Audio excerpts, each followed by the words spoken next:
The Galactic Bar and Grill wasn't the kind of establishment you found by accident. Tucked away in the grimy underbelly of Station Omega-7, it catered to the galaxy's toughest customers. The kind of beings who ate nails for breakfast and used black holes as swimming pools. Well, metaphorically speaking. Most species weren't actually that stupid. Behind the scarred metal bar stood Gorks, a four-armed Krellian whose purple skin bore the scars of 1,000 bar fights. His multiple hands moved with practiced efficiency, polishing glasses that had seen more violence than a gladiator arena. The walls were decorated with photographs of previous customers, though calling them decorations was generous. They were more like warning labels. Drink responsibly, read one sign, or become a cautionary tale. The bar's crown jewel sat in a reinforced display case behind Gorks, a single bottle of Molten Death, the galaxy's most notorious beverage. The liquid inside glowed with an ominous orange light that seemed to pulse with malevolent intent. 3 separate warning labels covered the bottle in 17 different languages, all saying variations of "will definitely kill you." The drink had legendary status across known space.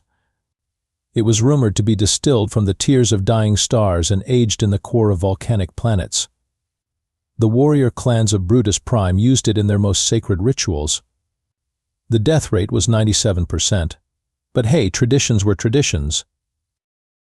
Into this den of galactic tough guys walked Captain Jake Murphy, looking about as out of place as a daisy in a minefield.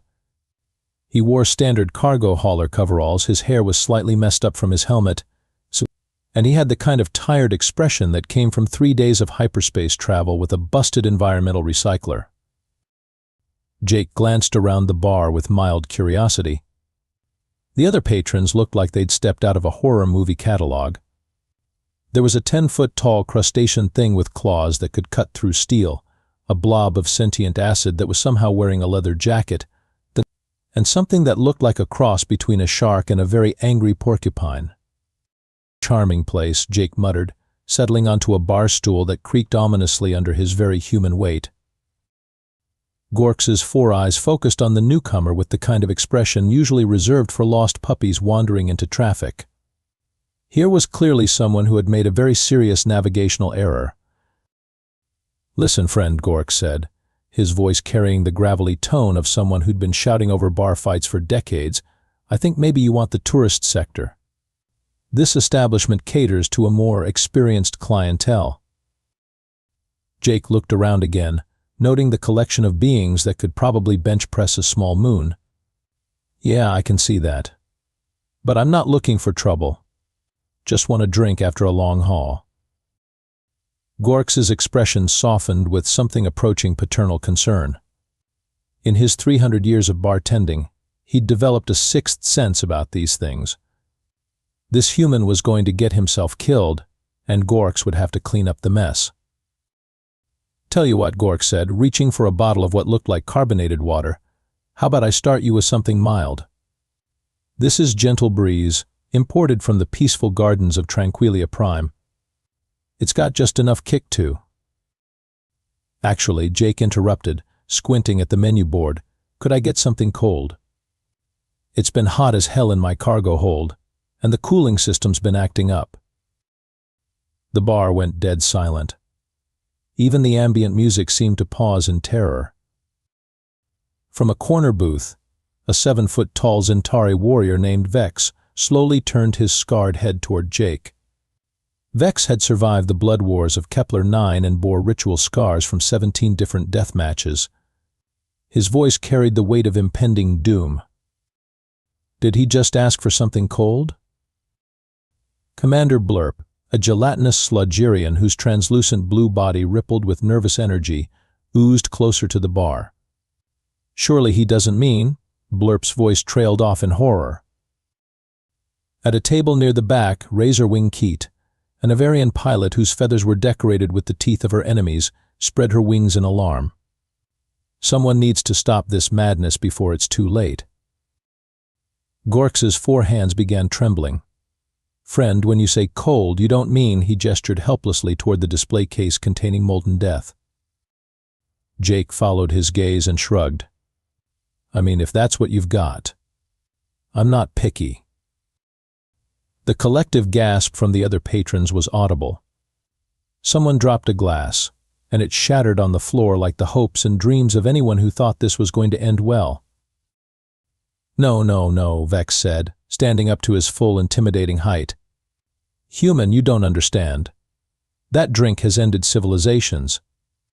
The warrior King Brutax the Destroyer took one sip and spent 3 days in intensive care. The entire diplomatic corps of Rigel 7 tried to drink it as a peace offering, and we're still finding pieces of them in orbit. Jake looked confused. It's just a drink, right? How bad could it be? Commander Blurp rippled with anxiety. Last month, a drop of that substance accidentally fell on the floor. We had to evacuate the station and call in a hazmat team. The floor is still glowing. Plus added razor wing kit, the insurance premiums alone. Jake looked from one concerned alien face to another, his confusion growing. Look, I appreciate the warning, but I've been hauling cargo for 15 years. I've had truck stop coffee that could strip paint. How dangerous can one little drink be? Gorks made a sound that might have been sobbing. What followed was a ceremony that would have made ancient religious rituals look casual. Gorks donned protective gear that included a full hazmat suit, reinforced gloves, and what appeared to be a blast shield. The other patrons evacuated to what they optimistically called a safe distance, which in this case meant hiding behind overturned tables and placing nervous bets on Jake's survival time. Current odds are 30 seconds, announced someone from behind a reinforced pillar. I've got 20 credits on 15 seconds, called out another voice. You're all optimists, muttered Vex. I'm betting on instant vaporization. Gorks carefully, reverently, opened the display case. The bottle of molten death pulsed brighter, as if sensing an impending victim. Using specialized tongs, he extracted exactly 1 ounce of the glowing liquid and poured it into a glass that had been specially treated to withstand temperatures approaching those found in stellar cores. The liquid hissed and bubbled in the glass, giving off vapors that made the air shimmer with heat distortion. Small sparks of what looked like actual lightning danced across the surface. Last chance to reconsider, Gorks pleaded from behind his protective equipment. Jake reached for the glass, and several patrons whimpered. The liquid was so hot it was making the glass glow. Jake lifted it to his lips, paused, and took a careful sip. Then he frowned. This is way too warm, he said, looking disappointed. Do you have any ice cubes? The silence that followed was the kind usually reserved for moments after nuclear detonations. Somewhere in the distance, a piece of equipment beeped forlornly. Gorks's forehands froze in mid-motion. Ice? Cubes? Yeah, you know, frozen water? This stuff would be pretty decent if it was colder. Jake took another sip and made a considering face. Actually, it tastes kind of like my ex-girlfriend's cooking, but spicier. She used to make this chili that could melt dental work. Vex's massive frame swayed slightly. He's still conscious. Commander Blurp had gone completely transparent, a sure sign of extreme shock among Sludgerians. This is impossible. The laws of physics are more like suggestions, apparently. Jake finished the drink in 3 casual gulps and set the glass down with a satisfied sigh. Not bad. Though I've got to say, for all the build-up, I was expecting something stronger. This is maybe a 6 out of 10 on the heat scale. Now, if you really want to see dangerous, you should try the ghost pepper wings from Eddie's bar back on Earth. Those things will make you question your life choices. Razorwing Keats' feathers were standing completely on end. Did he just rate molten death a 6 out of 10? On the heat scale, Jake clarified helpfully. The flavor's not bad, but it needs more complexity. Maybe some lime juice? And definitely ice. Gork slowly removed his protective gear with the mechanical movements of someone whose worldview had just been completely shattered. In 3 centuries of bartending, Across dozens of star systems and hundreds of species, he had never seen anything like this. "Would you like another?" he asked weakly. "Sure, but can you make it colder this time?" What happened next could only be described as cultural education gone horribly wrong. Jake, still completely oblivious to the cosmic significance of what he'd just done, decided to explain human drinking culture to his increasingly horrified audience. "See, the thing about humans," Jake said, leaning casually against the bar while Gorks frantically tried to process ice cubes without triggering a thermal shock explosion, is that we kind of evolved eating poison." Vex had managed to regain his composure enough to approach the bar, though he maintained what he considered a safe distance of about 10 feet. "Poison?" "What?" "Oh yeah, capsaicin, alcohol, caffeine, theobromine, half the stuff we consume for fun would kill most species." Jake accepted his second molten death, now properly chilled, and took an appreciative sip. "Much better. You know, back on Earth we have entire competitions based on who can eat the most dangerous food." Commander Blurp rippled with what might have been fascination or terror. "You compete to see who can consume the most lethal substances." "Absolutely. Hot wing contests, beer chugging, espresso shots, good times." Jake's expression grew nostalgic. "There's this place in New Mexico that serves something called Satan's Revenge. It's basically concentrated liquid fire with a side of regret. The waiver you have to sign is longer than most peace treaties." Razor-wing Keats' talons were scraping nervously against the floor. "And humans do this for entertainment?" "Well, that and bragging rights. Nothing says I'm tougher than you like being able to drink something that makes your ancestors weep." Jake gestured to Gorks. "Speaking of which, what else have you got back there? I'm curious about your selection."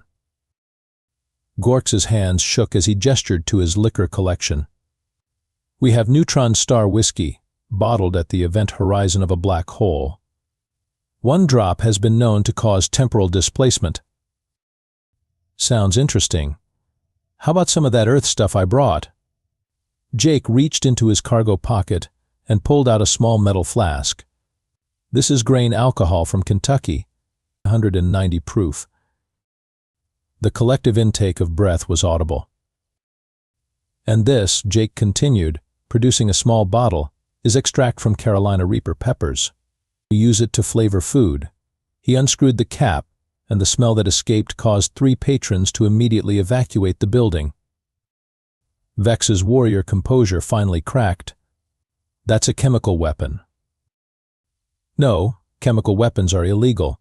This is a condiment." Jake added a few drops to his molten death and took another sip. "Perfect." "Me?" Commander Blurp had retreated to the far corner of the bar and was communicating with what appeared to be emergency services. "Yes, I need a hazmat team at the Galactic Bar and Grill." "No, it's not another molten death incident. It's worse. Much worse."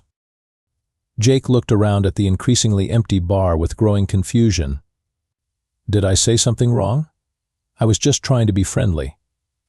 Gorks, who had been steadily backing away throughout Jake's casual demonstration of human dietary tolerance, finally spoke up. "Friend, I think there's been a misunderstanding. We thought humans were, well, we thought you were the soft species. The ones who needed environmental suits just to survive in standard atmosphere."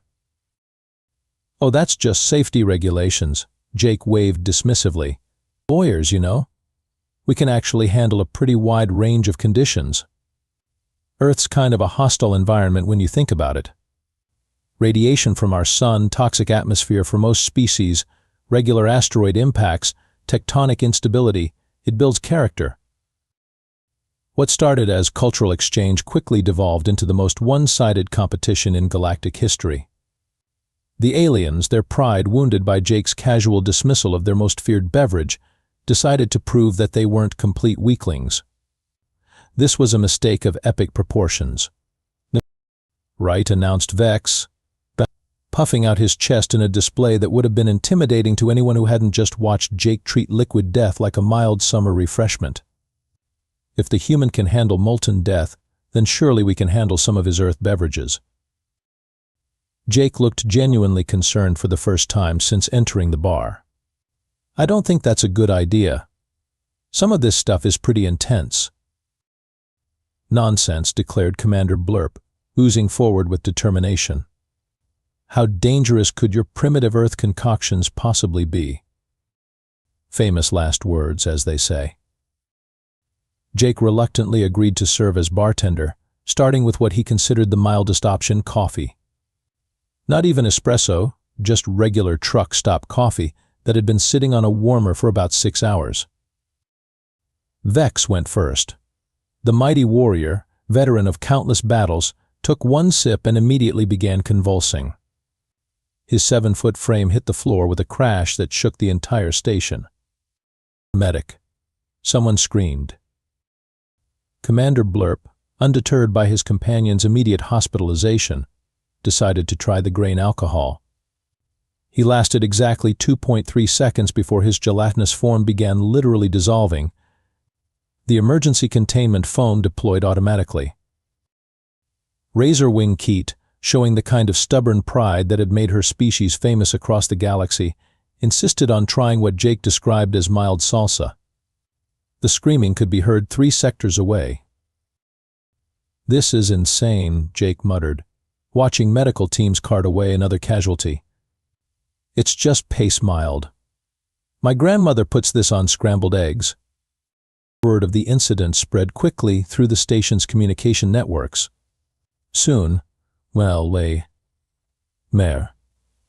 Jake had a crowd of spectators maintaining what they optimistically called a safe distance while placing increasingly ridiculous bets on the survival rates of various alien species exposed to human-grade consumables.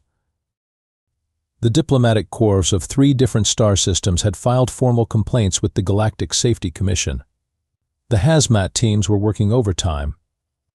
Someone had started selling protective equipment outside the bar at premium prices. And Jake just sat there, sipping his perfectly normal coffee, looking like the most dangerous biological weapon in known space. "I'm starting to think," he said to Gorks, who was now serving customers while wearing full environmental protection gear, "that you guys might have some dietary restrictions I wasn't aware of." Gorks's voice was muffled by his breathing apparatus. "Perhaps we should have mentioned that what you consider food registers as industrial solvent on most of our biological scanners." The latest casualty was being wheeled away on a stretcher after attempting to match Jake's casual consumption of what Earth humans called orange juice. The citric acid had apparently triggered an allergic reaction that caused temporary paralysis and what the medical team described as aggressive vitamin C poisoning. "Orange juice," Jake said sadly, watching the medical team disappear around a corner. "It's not even fresh squeezed. It's from concentrate." 3 weeks later, Jake found himself the proud owner of what was now known throughout the galaxy as Murphy's Human Cantina. Enter at your own risk. Gorks had fled to a quiet monastery on a peaceful agricultural world, claiming he needed time to reassess his relationship with beverages and reality in general. The bar's new reputation preceded it across star systems. Hardened criminals would cross the street to avoid walking past the entrance. The Galactic Insurance Commission had reclassified the establishment as a biological hazard zone and tripled the premiums. Tour groups would point it out from the safety of armored shuttles. Jake had tried to rebrand it as a friendly neighborhood joint, but the damage was done. The sign outside now read, "Murphy's Human Cantina, serving Earth-style refreshments to those brave enough to face them. Medical waiver required. Next of kin notification recommended." He'd kept the original Molten Death display case, though now it served as more of a historical curiosity than a serious beverage option. Most customers preferred to point at it from a distance while whispering stories about the legendary human who drank it like fruit juice. The irony wasn't lost on Jake that he'd somehow become the galaxy's most feared bartender while serving what he considered completely normal refreshments. His biggest sellers were items he'd originally brought as personal supplies, instant coffee, sports drinks, and something called mild buffalo sauce that required customers to sign a comprehensive liability waiver. "I just don't understand it," Jake said to his only regular customer, a maintenance android who was immune to biological hazards. "Back home, my nephew drinks this stuff straight from the bottle." He held up a container of what his customers called liquid terror, but what Earth manufacturers labeled as orange mango energy drink, now with extra vitamin C. The android's optical sensors focused on the container with what might have been mechanical sympathy. "Perhaps, Captain Murphy, the issue is not with your beverages, but with the biological limitations of organic life forms who did not evolve in what the Galactic Survey classifies as a definitely going to kill you environment." Jake considered this while preparing his latest creation, a mild fruit smoothie that had already caused the evacuation of 2 adjacent businesses. "Maybe. But you know what really gets me?" "What's that, sir?" Jake gestured sadly at his empty bar, where hazmat warning signs outnumbered customers by roughly 50 to 1. "I still can't find a decent cup of coffee anywhere in this galaxy. Everything tastes like it was filtered through synthetic flavor compounds and artificial enthusiasm." Outside, a group of tourists pressed their faces against the reinforced viewing window, pointing excitedly at Jake as he went about his normal routine of preparing what the rest of the galaxy considered weapons-grade consumables. "And that," Jake continued, adding ice cubes to what his menu optimistically called Earth's mildest beverage, but what emergency services had classified as citrus-based biological warfare, "is the real tragedy here." The android's optical sensors dimmed slightly, which Jake had learned was its equivalent of a sympathetic nod. Outside, betting pools were already forming around whether anyone would be brave enough to try today's special chocolate milk. Jake Murphy, accidental legend of the galaxy, just wanted a normal drink in a normal bar. Instead, he'd become the proprietor of the universe's most terrifying establishment, serving beverages that could hospitalize entire species while he remained completely baffled by his reputation. Such is life among the stars, where one being's refreshing beverage is another being's existential crisis. And somewhere in the peaceful gardens of Tranquilia Prime, Gorks was learning to appreciate the simple pleasure of plain water and trying very hard not to think about humans or their terrifying concept of mild flavoring. The galaxy would never be the same, and Jake still couldn't figure out why everyone was being so dramatic about orange juice.